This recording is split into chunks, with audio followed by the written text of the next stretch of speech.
Vəbşi vermirəm. Nəyə görə mən sənə pul verməyəm? Deyirəm ki, mənim sür vurduğum konuma. Bura Xanım, deyil.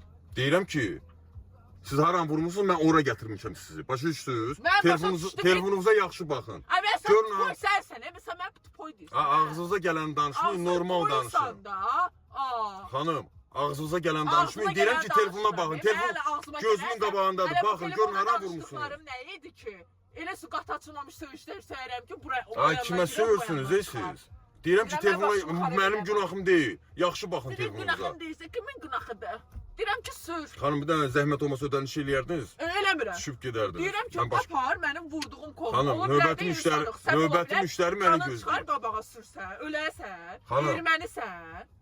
Azərbaycan normal danışın, xanım. Növbəti müştəri məni gözləyir. Sən kimsə niyə normal danışın? Mən belə sür deyirəm. Mən düşən deyiləm, cıraram. Xanım, bitirmişəm sifarişi. Mən elə şüvəni yeriyərəm ki... Ay, yesən elə mənim tapır elə şüvəni yeri. Ay xanım, bitirmişəm sifarişi, növbəti sifariş götürmüşəm. Satmır sizə. O sifarişi ləğv eləyin.